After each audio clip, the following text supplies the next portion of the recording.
Hello everyone, welcome on my channel. आज के video में हम ऑक्सीजन और ओजोन के बारे में पढ़ेंगे और ऑक्सीजन और ओजोन से रिलेटेड जितने भी इम्पोर्टेंट पॉइंट्स हैं जहां से एग्जाम में क्वेश्चन बन सकते हैं उन सारे पॉइंट्स को हम इस वीडियो में डिस्कस करेंगे। और इससे रिलेटेड जो पीडीएफ है वो मैं डिस्क्रिप्शन में डाल दूंगा, आप वहां से इसे डाउनलोड कर लीजिएगा। तो बिना देर किए हम वीडियो को स्टार्ट करते हैं और हम पढ़ते हैं ऑक्सीजन के बारे में। तो ऑक्सीजन जो है एक अधातु है, यानी कि ऑक्सीजन एक नॉन मेटल है और ये जो है गैस अवस्था में पाया जाता है। तो पहला पॉइंट ये ध्यान रखिएगा कि ऑक्सीजन एक नॉन मेटल है और ये गैस अवस्था में पाया जाता है। दूसरा पॉइंट है कि ऑक्सीजन का सिंबल क्या होता है, इसका केमिकल सिंबल क्या होता है। तो हम ओ से जो है ऑक्सीजन को डिनोट करते हैं। और परमाणु संख्या की अगर हम बात करें यानी कि एटॉमिक नंबर की, तो ऑक्सीजन का एटॉमिक नंबर जो है वो 8 होता है। और अगर हम परमाणु द्रव्यमान की बात करें यानी कि एटॉमिक मास की बात करें तो ये कितना होता है, 16 होता है। तो 8 इंटू 2 16 होता है। तो 8 इसका परमाणु क्रमांक है और परमाणु द्रव्यमान 16 है, 2 गुना है। तो ऐसे भी आप इसको ध्यान रख सकते हैं। उसके बाद जो है ऑक्सीजन एक रंगहीन, गंधहीन और स्वादहीन गैस होता है। यानी कि इसमें कोई भी कलर नहीं होता है, कोई भी इसमें ऑर्डर यानी कि कोई भी गंध नहीं होता है, कोई स्मेल नहीं होता है और इसमें कोई भी टेस्ट नहीं होता है। और ऑक्सीजन के जो परमाणु हैं यानी ऑक्सीजन का जो एटम है वो काफ़ी ज़्यादा प्रतिक्रियाशील होता है, यानी कि काफ़ी ज़्यादा ये रिएक्टिव होता है। और ये रिएक्टिव क्यों होता है, क्योंकि इसके आउटर सेल में जो है 6 इलेक्ट्रॉन पाए जाते हैं। कितने, 6 इलेक्ट्रॉन इसके आउटर सेल में होते हैं। तो ये जो है स्थिर होने के लिए यानी कि स्टेबल होने के लिए ये क्या करता है कि दूसरा जो ऑक्सीजन का एटम है उसके साथ ये शेयर करता है अपने इलेक्ट्रॉन को। ठीक, 6 रहता है तो ये दो दो शेयर कर लेते हैं आपस में। तो ये क्या हो जाते हैं, O2 हो जाता है। ठीक, और यही है ऑक्सीजन। ऑक्सीजन क्या है, स्थिर है। तो ऑक्सीजन का जो एटम है यानी ऑक्सीजन का जो परमाणु है वो काफ़ी ज़्यादा रिएक्टिव होता है, क्योंकि 6 इलेक्ट्रॉन होते हैं इसके आउटर मोस्ट सेल में। और ये जो एटम है दूसरे एटम के साथ, ऑक्सीजन के दूसरे एटम के साथ इलेक्ट्रॉन को शेयर कर लेता है। और जैसे ही ये इलेक्ट्रॉन को शेयर करता है तो ये क्या हो जाता है, इसके आउटर सेल में 8 इलेक्ट्रॉन हो जाते हैं और ये स्थिर हो जाता है और ये ऑक्सीजन मॉलिक्यूल बना देता है। तो ऑक्सीजन मॉलिक्यूल जो है वो क्या होता है, स्थिर होता है। पर ऑक्सीजन का अगर एटम की बात करें, हम परमाणु की बात करें, तो वो स्थिर नहीं होता है। और स्थिर नहीं होने के कारण वो काफ़ी ज़्यादा रिएक्टिव होता है। होप आपको समझ में आ गया होगा। आगे बढ़ते हैं हम। ऑक्सीजन जो है एक ऑक्सीकरण एजेंट है, यानी कि एक ऑक्सीडाइजिंग एजेंट है। और यह जो है अधिकांश तत्वों के साथ यानी कि अधिकांश एलिमेंट के साथ और अधिकांश यौगिकों के साथ यानी कि कंपाउंड के साथ आसानी से ऑक्साइड बना लेता है। और ये जो ऑक्साइड बनाता है इसलिए ये क्या है, एक ऑक्सीकरण एजेंट है यानी कि ऑक्सीडाइजिंग एजेंट है।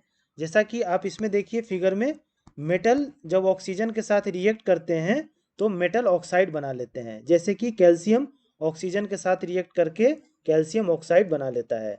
तो आपको इतना ध्यान रखना है कि ऑक्सीजन एक ऑक्सीडाइजिंग एजेंट है और यह तत्वों के साथ यानी एलिमेंट और कंपाउंड यानी यौगिक के साथ आसानी से ऑक्साइड बना लेता है। उसके बाद इस फिगर में देखिए पीरियोडिक टेबल में ऑक्सीजन कहाँ पे है, तो यह सेकेंड पीरियड में है। ये देखिए यहाँ पे ऑक्सीजन है सेकेंड पीरियड यानी दूसरे आवर्त में है ये। और ग्रुप कौन सा है इसका, तो 16वां ग्रुप है। 16वें ग्रुप को हम ऑक्सीजन फैमिली भी कहते हैं, क्योंकि पहला जो इसमें एलिमेंट है वो ऑक्सीजन है। तो ये 16वें ग्रुप में है और सेकेंड आवर्त में है। ये भी ध्यान रखिएगा, क्वेश्चन यहाँ से भी बन सकता है एग्जाम में। आगे बढ़ते हैं हम। इसको मैंने आपको बता दिया कि ऑक्सीजन का जो एटम होता है उसके बाहरी सेल में 6 इलेक्ट्रॉन होते हैं।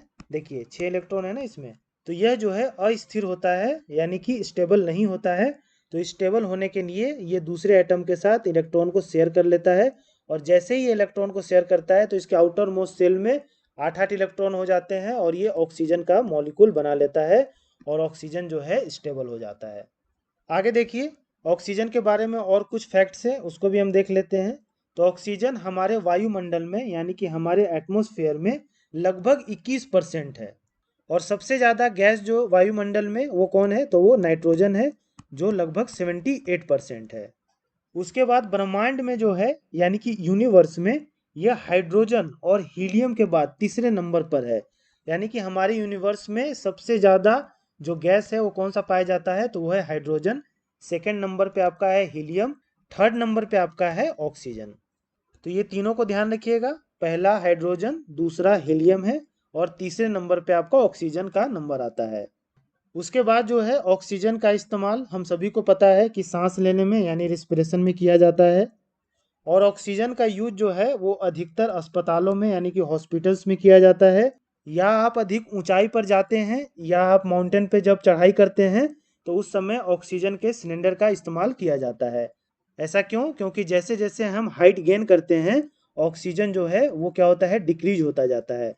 तो जब हम पहाड़ के ऊपर जाएंगे तो ऑक्सीजन घटता जाता है, तो ऑक्सीजन घटता है तो हमें सांस लेने में प्रॉब्लम होती है, तो इसलिए जो है ऑक्सीजन के सिलेंडर का यूज किया जाता है। और इस फिगर में देखिए, जैसा मैंने अभी आपको बताया कि सबसे ज़्यादा नाइट्रोजन जो है हमारे एटमॉस्फेयर में यानी हमारे वायुमंडल में है, और उसके बाद जो है ऑक्सीजन का नंबर आता है हमारे वायुमंडल में 21% जो है ऑक्सीजन है, और कार्बन डाइऑक्साइड 0.04% है। और अगर अदर गैसेज मिला लें तो उसमें जो है 0.96% जो है अदर गैसेज हैं हमारे एटमॉस्फेयर में। उसके बाद एक चीज़ और देख लीजिए कि जब हम सांस लेते हैं तो लगभग 74 से 78% जो है वो नाइट्रोजन को हम अंदर लेते हैं सांस के थ्रू। और उसमें जो है ऑक्सीजन की मात्रा कितनी होती है, 21% लगभग होती है सांस लेने में, और कार्बन डाइऑक्साइड की मात्रा होती है 0.039%। और आर्गन और जो गैसेज होते हैं उनकी मात्रा लगभग 0.9% होती है। तो नाइट्रोजन जो है जितना हम इनहेल करते हैं उतना ही एक्सहेल कर लेते हैं, यानी जितना हम सांस में लेते हैं उतना ही सांस से बाहर भी निकाल देते हैं। पर ऑक्सीजन जो है हम 21% लेते हैं, लेकिन जब हम बाहर निकालते हैं यानी सांस जब हम छोड़ते हैं तो उसमें 16% ही ऑक्सीजन बाहर आता है। और ऐसा क्यों होता है? तो हमारे शरीर को एनर्जी की ज़रूरत होती है, और एनर्जी कहाँ से आता है? तो ग्लूकोज से हमें एनर्जी मिलता है, यानी जो हम खाना खाते हैं वो ग्लूकोज में कन्वर्ट होता है और ग्लूकोज को तोड़ा जाता है और उससे हमें एनर्जी मिलती है। तो ये ग्लूकोज को तोड़ने में जो है ऑक्सीजन का यूज किया जाता है। तो ये जो है लगभग 5% जो ऑक्सीजन है वो हमारे बॉडी के द्वारा यूज कर लिया जाता है।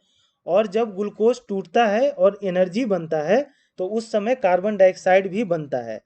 तो इसलिए जो है कार्बन डाइऑक्साइड हम लेते तो 0.039% है, लेकिन जब हम एक्सेल करते हैं तो लगभग 4% कार्बन डाइऑक्साइड हम बाहर निकालते हैं। और इसके बारे में जो है मैंने पूरे डिटेल से जो है बायोलॉजी के रिस्पिरेशन एक चैप्टर है उसमें मैंने बताया है। अगर आपने मेरे बायोलॉजी के लेक्चर्स नहीं देखे हैं तो आप मेरे प्लेलिस्ट में जाके उन्हें देख लीजिएगा, और उनमें जो है सभी में मैंने पीडीएफ भी प्रोवाइड किया है। आप पीडीएफ को डाउनलोड करके रिवीजन भी उससे कर सकते हैं। आगे बढ़ते हैं अब हम देखते हैं कि ऑक्सीजन की खोज किसने की थी। तो ऑक्सीजन की खोज जो है जोसेफ प्रिस्टले नामक एक साइंटिस्ट थे, उन्होंने की थी। और उन्होंने कैसे इसकी खोज की थी? तो 1774 ईस्वी में मर्क्यूरिक ऑक्साइड यानी कि HgO को गर्म करके इन्होंने ऑक्सीजन गैस तैयार किया था। और इन्होंने जो है मर्क्यूरिक ऑक्साइड को गर्म कैसे किया था? तो इन्होंने लेंस से जो है सूरज की रोशनी का यूज करके इसे गर्म किया था, और इससे जो है इन्होंने ऑक्सीजन तैयार किया था। तो ये भी आप ध्यान रखिएगा कि सूरज की रोशनी को इन्होंने लेंस से यूज करके और गर्म किया था मर्क्यूरिक ऑक्साइड को, और उससे ऑक्सीजन इन्होंने तैयार किया था। उसके बाद है ऑक्सीजन शब्द जो है ग्रीक के शब्द से लिया गया है, जिसका मतलब होता है एसिड बनाने वाला। तो ये भी आप ध्यान रखिएगा। आगे बढ़ते हैं अब हम देखते हैं ओजोन के बारे में। तो ओजोन जो है ये ऑक्सीजन का एक अपरूप है यानी कि एक इलेक्ट्रोप है। और ओजोन जो है ऑक्सीजन के 3 परमाणुओं से यानी कि 3 एटम से मिलकर बनने वाली एक गैस है। ऑक्सीजन में कितने एटम होते हैं? 2 होते हैं। लेकिन ओजोन में कितने एटम होते हैं, कितने परमाणु होते हैं? तो 3 होते हैं। इसलिए ओजोन का जो फॉर्मूला होता है, केमिकल फॉर्मूला होता है, वो O3 होता है। और इसकी मात्रा जो है हमारे वायुमंडल में बहुत ही कम है। इसकी मात्रा जो है हमारे वायुमंडल में कितनी है? 0.00004% है। तो बहुत ही कम मात्रा में हमारे एटमॉस्फेयर में ये पाया जाता है। उसके बाद है ये तीखे गंध वाली अत्यंत विषैली गैस है, यानी कि काफ़ी इसका तीखा गंध है, स्मेल है, और ये काफ़ी पॉइजनस गैस है ओजोन। ये पॉइजनस गैस तो है, लेकिन इसका काम क्या है कि हमारे धरती को ये अल्ट्रा वायलेट रेज यानी कि पैरा बैंगनी किरणों से जो है हमारे धरती की रक्षा करता है। जो सन से अल्ट्रा वायलेट रेज आते हैं उसे ओजोन लेयर ही जो है वो धरती पर नहीं आने देता है, और इससे हमारी धरती की ये रक्षा करता है। अगर ओजोन लेयर नहीं होगा तो पैरा बैंगनी जो किरणें हैं वो हमारे धरती पर आएंगी, और अगर वो किरणें हमारे शरीर पर पड़ेंगी तो हमें स्किन कैंसर हो जाएगा और धरती पर लाइफ नहीं रहेगी। तो धरती पर जो है जीवन को ये बचाती है, कौन सा, ओजोन जो गैस है वो। तो काफ़ी ज़्यादा इसका इम्पोर्टेंस है हमारे जीवन में ओजोन लेयर का। उसके बाद इस फिगर में देखिए, ओजोन जो लेयर होता है, ओजोन जो लेयर है हमारे एटमॉस्फेयर में, वो स्ट्रेटोस्फेयर और ट्रोपोस्फेयर के बीच में होता है। ठीक, अगर हिंदी में मैं कहूँ तो स्ट्रेटोस्फेयर को समताप मंडल हम कहते हैं और ट्रोपोस्फेयर को हम क्षोभ मंडल कहते हैं। तो ये समताप मंडल और क्षोभ मंडल के बीच में ओजोन लेयर होता है। तो ये भी ध्यान रखिएगा, क्वेश्चन यहाँ से भी बने हैं एग्जाम में। आगे बढ़ते हैं हम, और कुछ इंपॉर्टेंट पॉइंट्स ओजोन के बारे में हम देख लेते हैं। तो ओजोन का जो क्वथनांक है यानी कि जो बॉइलिंग पॉइंट है वो -112 डिग्री सेल्सियस है, और इसका जो गलनांक है यानी कि जो मेल्टिंग पॉइंट है वो कितना है, तो -193.2 डिग्री सेल्सियस है। उसके बाद है ओजोन का जो घनत्व है, जो डेंसिटी है, वो हवा से यानी कि एयर से 1.5 गुना ज़्यादा होता है, 1.5 गुना ज़्यादा है। काफ़ी इंपॉर्टेंट है, यहाँ से भी क्वेश्चन एग्जाम में बने हैं। उसके बाद नॉर्मल कंडीशन में यानी कि सामान्य परिस्थितियों में ओजोन का जो कलर होता है वो हल्का नीला रंग का होता है यानी कि पेल ब्लू होता है। तो ये भी ध्यान रखिएगा, ये भी इम्पोर्टेंट है। और ओजोन जो गैस है ये समुद्री वायु में यानी कि ओशियन ब्रिज में भी उपस्थित होती है, कम मात्रा में होती है पर होती है। और जो ओजोन परत है हमारा, जो हमें अल्ट्रावायलेट रेज यानी पैरा बैंगनी किरणों से हमारी रक्षा करता है, वह जो है क्षतिग्रस्त हो रहा है यानी डैमेज हो रहा है। क्यों डैमेज हो रहा है, तो CFC एक गैस होता है, क्लोरोफ्लोरोकार्बन और नाइट्रोजन के कुछ यौगिक, कुछ कंपाउंड हैं जिनके कारण ओजोन लेयर जो है क्षतिग्रस्त हो रहा है। और क्लोरोफ्लोरोकार्बन जो गैस है, जैसे हम फ्रिज यूज़ करते हैं तो फ्रिज से निकलता है, जो हम AC यूज़ करते हैं एयर कंडीशनर उससे निकलता है। तो ये सब से जो है क्लोरोफ्लोरोकार्बन गैस निकलता है और ये आपके ओजोन लेयर को क्षतिग्रस्त करते हैं। एक ओजोन लेयर को प्रोटेक्ट करने के लिए यानी ओजोन लेयर की सुरक्षा करने के लिए एक प्रोटोकॉल साइन हुआ था। ठीक, आप मुझे कमेंट बॉक्स में ये कमेंट करके बताइए कि ये प्रोटोकॉल कहाँ पे साइन हुआ था, उस प्रोटोकॉल का नाम क्या है। थोड़ा आप भी गूगल कीजिए, गूगल कीजिएगा तो चीज़ें आपको भी याद हो जाएंगी, और आप एक चीज़ ढूंढने जाएंगे तो 2-4 चीज़ें आपको वहाँ पे मिल जाएंगी जो आपके एग्जाम पॉइंट ऑफ व्यू से इंपॉर्टेंट होंगे। उसके बाद जो है काफ़ी इंपॉर्टेंट है, इसको एग्जाम में बहुत बार रिपीट किया है कि ओजोन परत की जो मोटाई होती है उसको किस में हम नापते हैं, तो डॉप्सन में नापते हैं। ठीक, काफ़ी ज़्यादा इंपॉर्टेंट है, ये बहुत बार एग्जाम में ये क्वेश्चन रिपीट हुआ है। तो होप जो भी ऑक्सीजन और ओजोन से रिलेटेड इंपॉर्टेंट पॉइंट्स थे उसको मैंने इस वीडियो में कवर किया और वो आपको समझ में आ गया होगा। डिस्क्रिप्शन से जो है आप PDF डाउनलोड करके इसको 1 से 2 बार रिवाइज कर लीजिएगा, ये सारी चीज़ें आपके दिमाग में आ जाएंगी। और केमिस्ट्री के मैंने इससे पहले काफ़ी सारे वीडियो अपने यूट्यूब चैनल पर डाले हैं, और अगर आपने वो वीडियोज़ नहीं देखे हैं तो आप मेरे प्लेलिस्ट में जाइए, और सीरियल वाइज मैंने वीडियोज़ डाले हैं तो आप सीरियल वाइज वीडियोज़ को देखिए, और सभी में मैंने PDF भी डाला है। आप PDF को डाउनलोड कीजिए और रिवीजन कीजिए। और अगर आपको केमिस्ट्री की सीरीज पसंद आती है देखने के बाद तो please like share and subscribe to my channel. Thank you.